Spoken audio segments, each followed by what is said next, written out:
Santo sabe, amado Dios y Padre, en el nombre de Jesús, que yo anhelo ser un canal de bendición, un instrumento en tus manos para bendecir a tus hijos, Padre. En el nombre de Jesús, que esta oración una vez más sea contestada, para la honra y la gloria de tu nombre, para la alegría y la bendición de tu pueblo, y para que sean avergonzados los que se ríen de tu evangelio, de tu poder y de tu gloria. Y todo el pueblo, Emanuel, dijo: amén, amén. Amados, ¿ustedes recuerdan los que estuvieron temprano? Hemos leído el Salmo 91. ¿Por qué no lo pones un segundito, por favor? No vamos a predicar de eso, ni se imaginan de lo que vamos a predicar. El famoso Salmo 91. Siempre se habla de este salmo, un salmo de protección, y lo oramos y lo cantamos. Cuando puedas, por favor, ponelo. Miren cómo empieza: el que habita el abrigo del Altísimo morará. Está hablando en el pasado, en el presente, el que habita hoy, y en el futuro morará bajo la sombra del Omnipotente. Sigamos. Diré yo a Jehová, esperanza mía y castillo mío, mi Dios, en quien confiaré. Es un hombre que está confiando en Dios. Qué lindo. Él te librará, está hablando de Dios, Él te librará del lazo del cazador, de la peste destructora. ¿Qué más?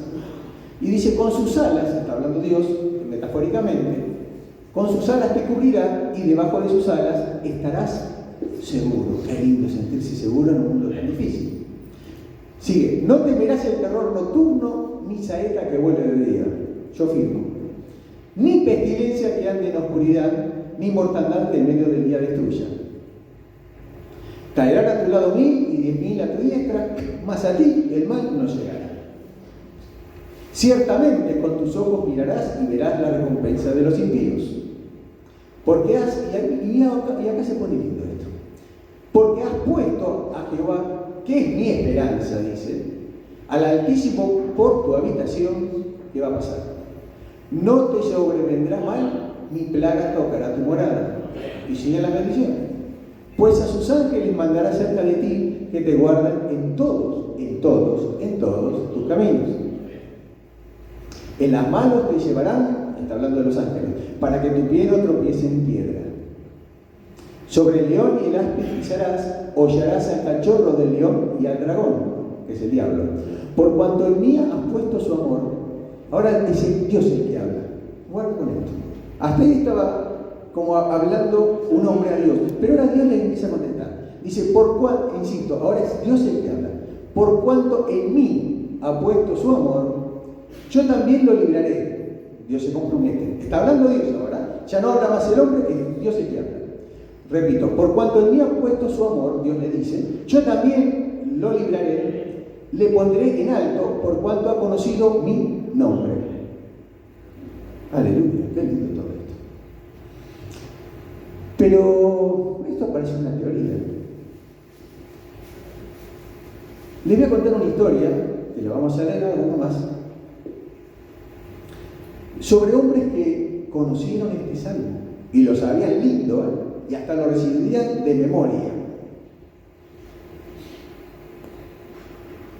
Les voy a contar la historia de unos hombres que conocían esto a la perfección. Pero ¿qué pasa cuando la gran dificultad o la gran prueba los golpea en el rostro? Gente que conocía este salmo y lo repetía. Ahora sí, vamos a Marcos, capítulo 4. Marcos, capítulo 4, versículo 35. Marcos, capítulo 4, ahí lo tenemos. Gloria a Dios. Leamos con atención esta historia. Estamos hablando de 12 discípulos, 12 hombres.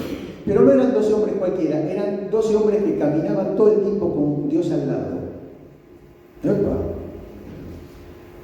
3 años, esta gente siempre caminando con Dios al lado, viendo milagros, viendo poder. ¿Se imaginan ustedes caminando con Jesús y charlando con Jesús todos los días y a cada instante? Piensen, usen la imaginación celestial. que Dios les puso. Qué bárbaro, ¿cómo sería mi vida si tuviera a Jesús todo el tiempo al lado mío, no? ¿Cómo sería? Le preguntaría cosas, me contestaría, vería milagros. ¿Cómo sería Guillermo Rodríguez? ¿Cómo sería Gustavo? ¿Cómo sería Gastón? ¿Cómo sería Pablo? ¿Qué sé yo? ¿Cómo sería nuestra vida? Todo el tiempo con Jesús acá, charlando, viendo cosas. Y gente que conocía el salmo este que yo les acabo de leer, lo conocían perfectamente bien. Y lo recitaban y lo oraban. Pero ¿qué pasa? Versículo 35. Aquel día, cuando llegó la noche, Jesús les dice, pasemos al otro lado. Hay un lago muy grande. Y Jesús, despidiendo a la multitud, le tomaron como estaba en la barca, y había también con él otras barcas. Y acá empieza la dificultad. El día era la noche era hermosa, estrellada, el mar calmo. Habíamos venido de una bendición hermosa, estábamos todos llenos de poder, de unción, de milagros. Jesús acá. Seguramente estaban pensando, che, qué privilegiados que somos, ¿eh? Nosotros tenemos el círculo más íntimo de Jesús, somos nosotros. La gente lo ve de afuera, pero nosotros tenemos acá al lado. Comemos con él, la gente dice que envidia y uno saca por hecho, ¿viste? Y viste, ¿qué va a hacer? Me eligió a mí, a vos no te eligió, ¿qué va a hacer? Seguir participando.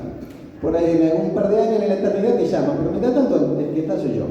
Estaban todos contentos, todos orgullosos. Somos los elegidos, no somos cualquiera. Somos los 12 apóstoles, a ver si me entendieron. Escuchame, nosotros la tenemos clara, somos nosotros, ¿quién otro?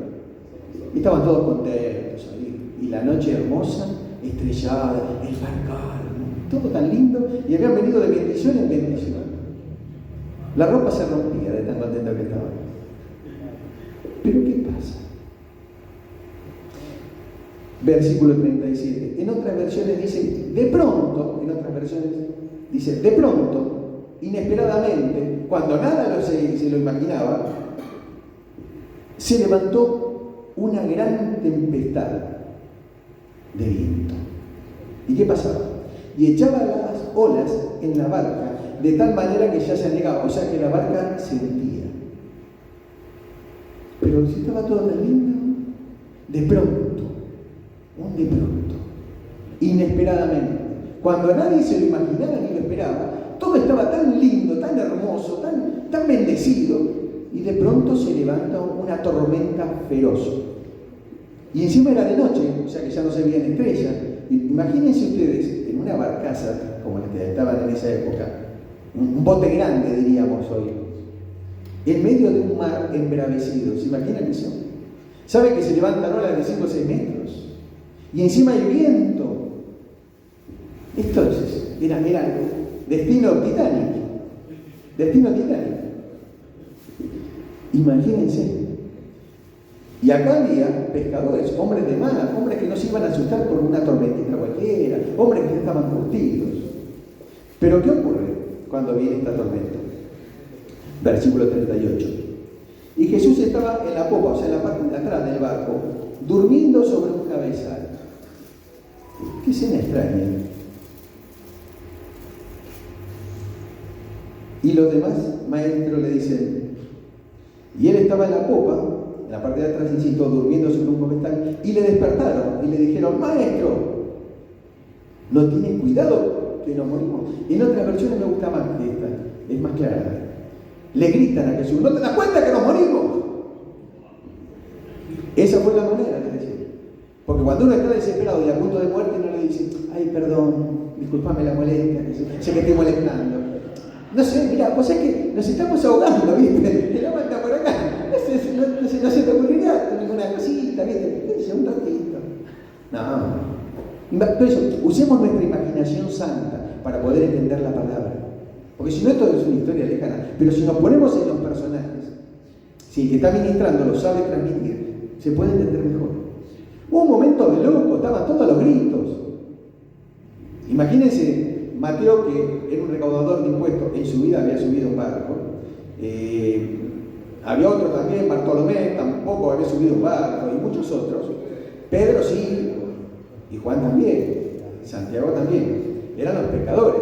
Y si yo veo que los pescadores, que los curtidos, los que saben de esto, están aterrorizados, yo me suicido. Olvídate. Veo a estos tipos que están desesperados. Y bueno, el último que apague la luz. Jesús, despertate como, no sé, le tiro un balde de agua que se está durmiendo. Me estoy muriendo, me estoy ahogando. Porque cuando, si ustedes vieron esa película Titanic con la aventura del poseidor, nosotros, la gente nos dice, ay, mira, nos vamos a morir ahogados. No, están desesperados. Imagínense ustedes que se están ahogando en una habitación. Pero no quiero ni pensar lo que sean capaces de hacer ustedes, o yo. Pero despertaste.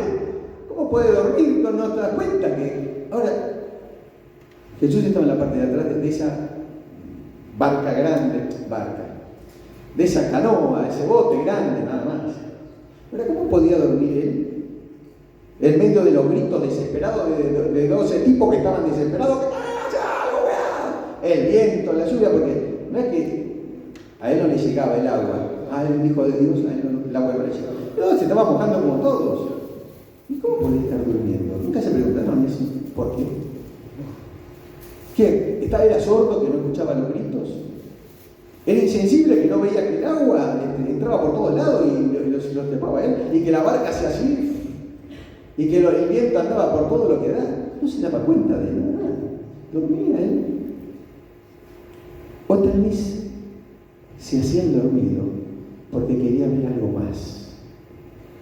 Pero claro, no era tonto Jesús, Claro que se daba cuenta de los gritos de los discípulos, del viento que venía y que el agua lo empapaba cada rato. Claro que se daba cuenta.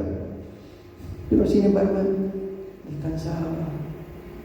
Algunos que no entienden la escritura dicen, no, pero que tenía mucho sueño. Pero por más que tengas sueño, cuando se te incendian tu casa, cuando tenés sueño te despertás en un minuto. Va.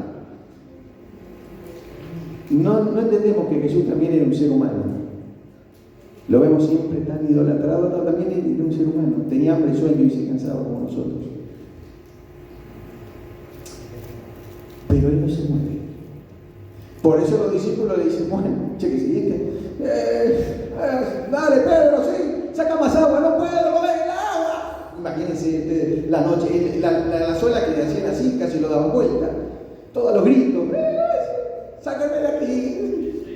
Y sí, oremos, clamemos. Y Jesús dormía. Hasta que al final dice, el único que está durmiendo es nos ahogamos y parece que le gusta dormir. Por eso es que la Escritura le gritan, no tienes cuidado de nosotros, en otra versión. ¿No te importa que nos vamos a morir? Uepa. ¿No te importa que nos vamos a morir? ¿No te importa mi sufrimiento? ¿No te importa lo que me está pasando? Vos seguís tu mundo nada más. Tu mundo es lindo, parece, ¿no? Pero mi mundo se está horrible, se está ahogando. Mi mundo se está muriendo. Y vos parece que estás muy tranquilo porque parece que mucho de mi mundo a vos no te importa. A vos parece que lo único que te importa es predicar ese evangelio que predicás, ¿no? Esas cosas lindas, que hablas del cielo. Pero yo vivo en la tierra, tengo que mandar chicos a la escuela, tengo que pagar impuestos, tengo enfermedades, tengo que aguantar a familiares, a vecinos, a jefes, a un cónyuge difícil, a hijos con dificultades. Pero vos parece que te importa tan poquito que te gusta dormir mientras yo me estoy ahogando acá.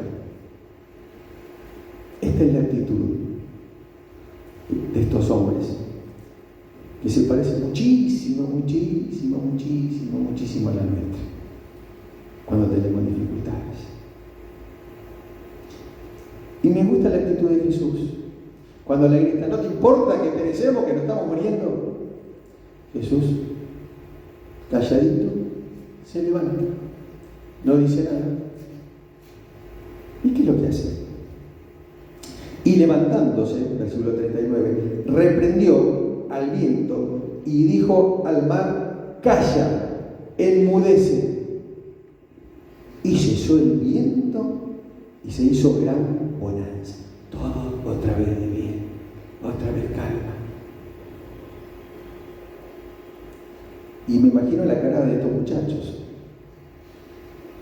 Mirá ya nadie hablaba, Ya nadie le grita, che, que nos estamos muriendo, ¿no te das cuenta? Despertate de una santa y buena vez. Se hace un silencio profundo, pesado. Nadie habla. Se miran todos, pero nadie dice nada. Y ahora Jesús es el que habla. Y le dice, ¿por qué? ¿Por qué están así tan amedrentados? ¿Por qué no tenéis fe? En otras versiones está más claro. ¿Por qué se asustaron tanto? Es una pregunta que le hace Jesús. No es una acusación, es una pregunta. Es un llamado a la reflexión. ¿Por qué se asustaron tanto? ¿No tienen confianza en mí? Dos preguntas. La primera pregunta, ¿por qué se asustaron tanto? Como diciendo, no tiene sentido que se asusten tanto. ¿Por qué? Ellos le podrían haber dicho, ¿pero cómo? Porque no te dabas cuenta que había olas, no te dabas cuenta que nos ahogábamos, no te dabas cuenta que había una tempestad, no te dabas cuenta de nada. Pero Jesús sobrepasa a la tormenta, a la tempestad, a la oscuridad, al riesgo de muerte. Le dice, ¿por qué tenían miedo? ¿Por qué tenían miedo? Como si fuera algo raro en la vida del cristiano el temor, como si fuera algo incomprensible el miedo en la vida de un hombre y de una mujer de Dios. Y la segunda pregunta es muy fuerte. Es que no tienen fe en mí, no tienen confianza en mí. Porque la confianza en el Señor es la que mata el miedo, es la que mata la angustia, es la que mata la desesperación, la enfermedad, la tristeza, el dolor, la desesperación, la confianza en Él. Eran gente que había leído el Salmo 91, el que mora al abrigo del Altísimo, morará bajo la sombra del Dios omnipotente.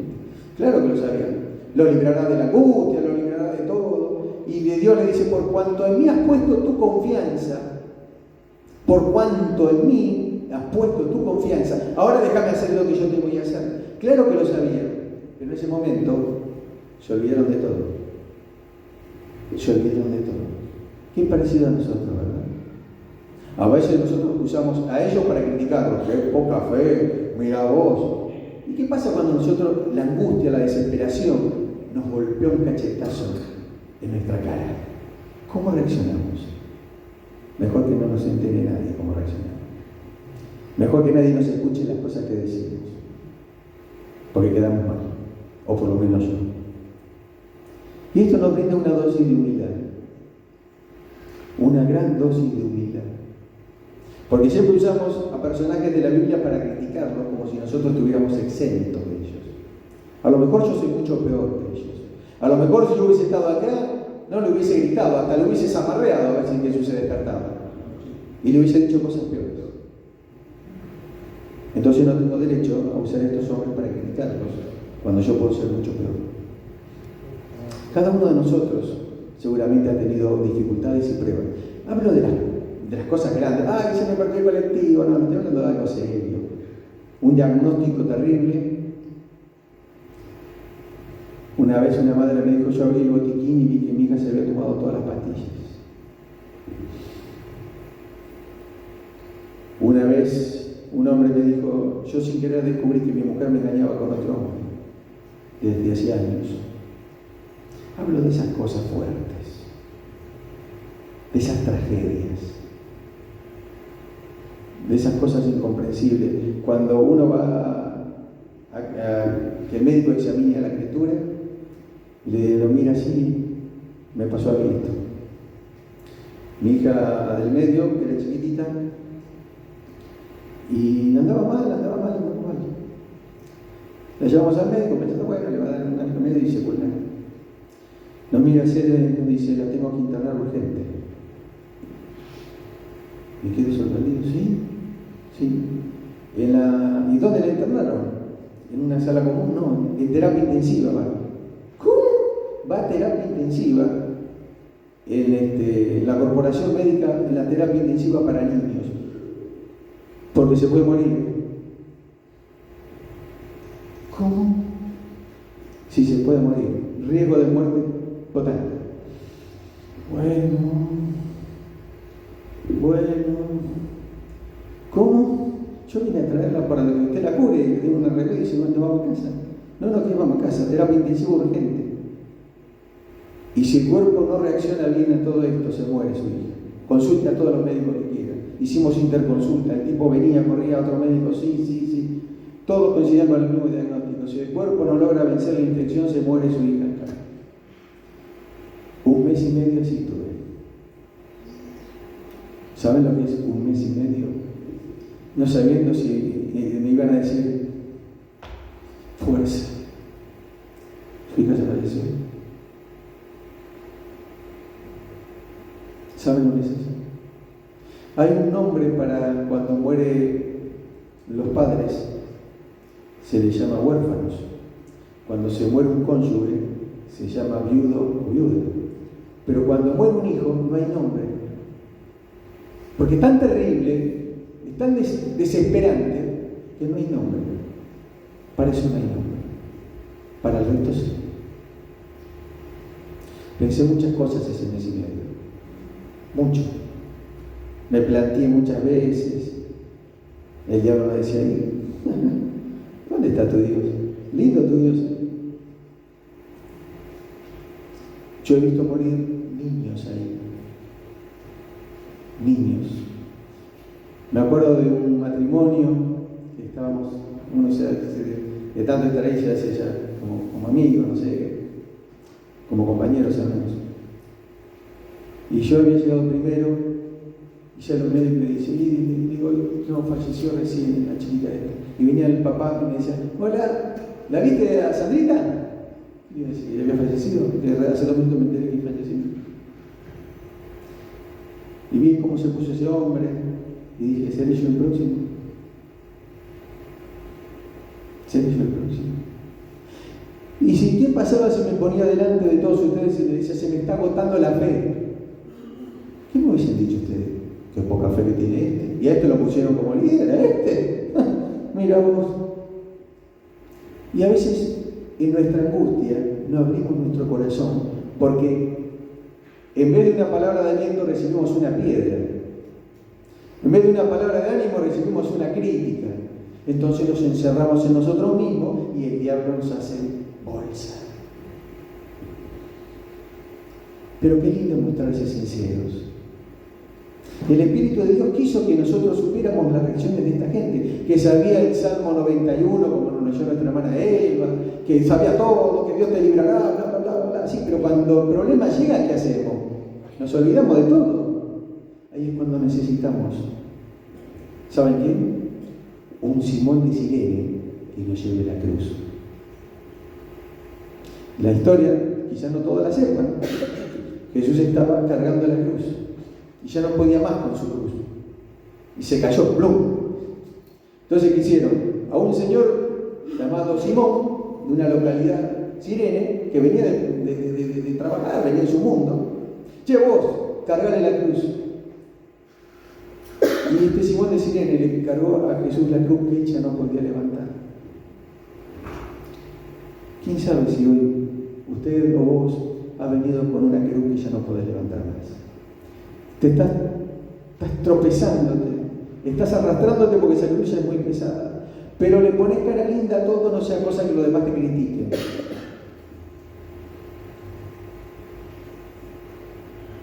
Estos hombres sabían perfectamente la Escritura. Eran hombres de Dios y caminaban con el Señor. Pero cuando el riesgo de muerte fue inminente, se desesperaron. Pero Jesús, en vez de decirles, ustedes me defraudaron, ustedes no sirven para nada, ¿para qué los elegí? Ustedes esto, aquello, lo otro. No tiene esas palabras. Tiene palabras de reflexión. Muchachos, ¿por qué tienen miedo? Muchachos, no confían en mí. Me vieron hacer milagros. Les dimos de comer a 20.000 personas, levantamos muertos. Muchachos, ¿qué les pasó? ¿Qué les pasó? Y a lo mejor ese es tu problema hoy. ¿Qué te pasó? Jesús no vino aquí para criticarte, para alentarte, para animarte, para que sepas que Él fue el que reprendió esa tempestad. y vino una gran bonanza.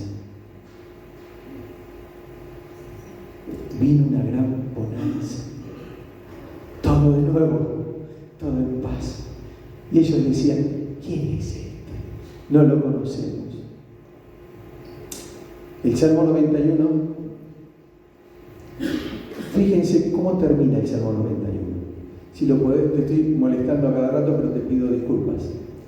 Fíjense cómo termina ese Salmo 91.